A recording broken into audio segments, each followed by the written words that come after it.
بسم الله والحمد لله والصلاة والسلام على سيدنا رسول الله صلى الله عليه وسلم.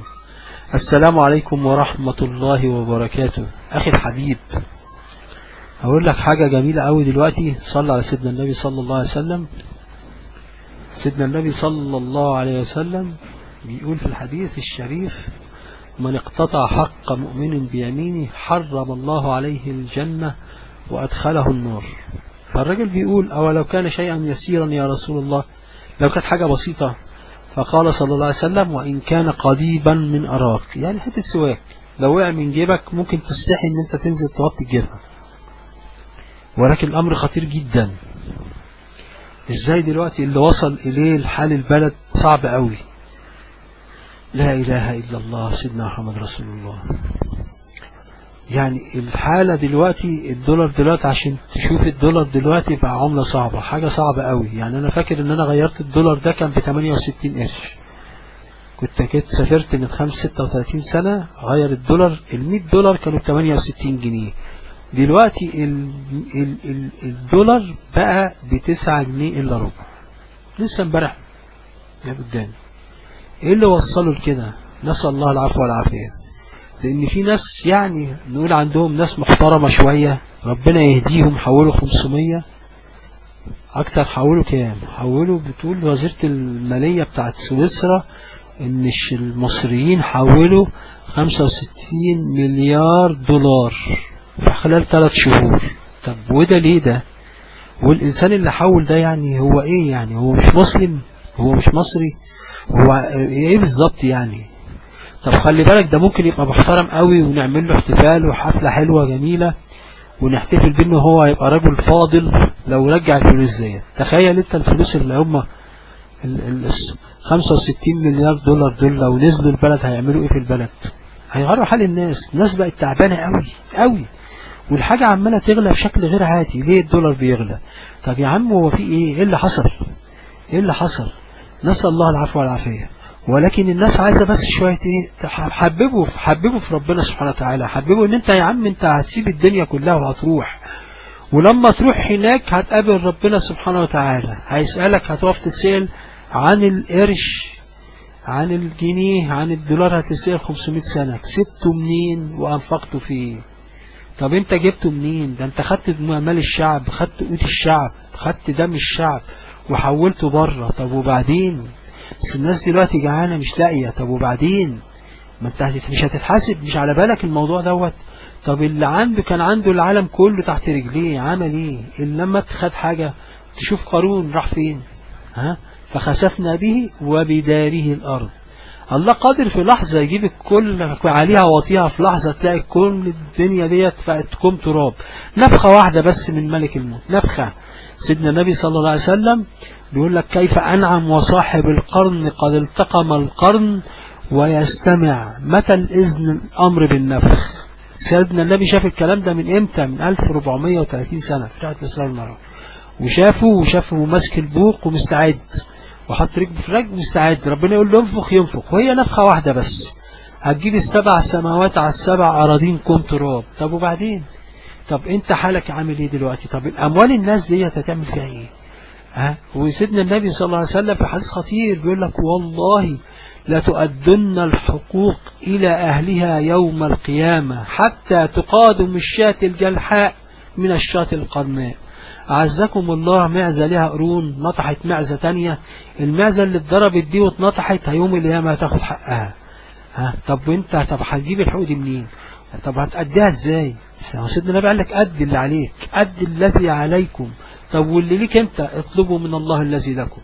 فالموضوع يعني سهل جدا. رجع يا عم شوية، رجع منه شوية، كل واحد يرجع منه. اللي صرف اللي صرف، ورجع الباقي. خلي بالك انت بترجع لمين؟ انت بتعمل حساب لمين؟ اعمل حساب ان انت هتقف بين يدي الملك السماوات والارض، جبار السماوات والارض، هيسألك عن كل شيء. الراجل لما جه سيدنا النبي بيقول له: علمني القرآن كله. قال له: بس إذا زلزلت الأرض زلزال.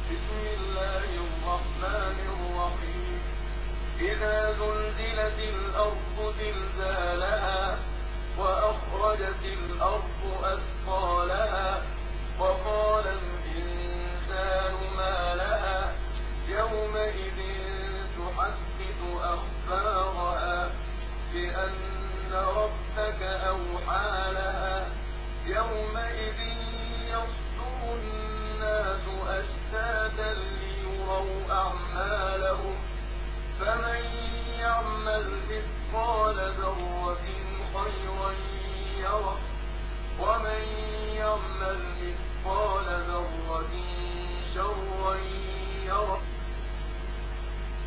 ومن يعمل مثقال ذرة شرا يرى.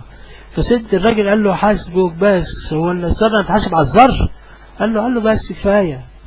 ليه؟ سيدنا النبي قال لك فقه الرجل، خلاص الراجل فهم الموضوع، خلاص عارف ان هو يتحاسب. طب انا وانت لسه عارفين ان احنا هنتحاسب، وعشان كده لسه الناس عماله تتحول.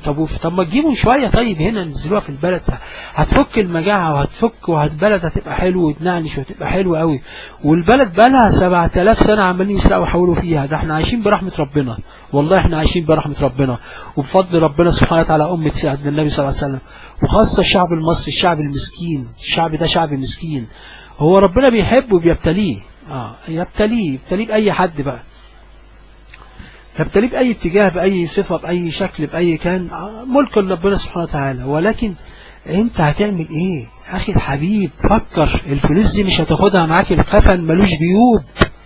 اي واحد خد حاجة يقدر يرجعها قبل لا درهم ولا دينار. هناك في حسنات، العملة هناك كاش ماني، هناك ايه؟ حسنات. أخذ من سيئاتين فطرحت عليه فطرح في النار. مفيش حسنات عندك، أول واحد ياخد حسناتك كلها، أول واحد. طب والباقي؟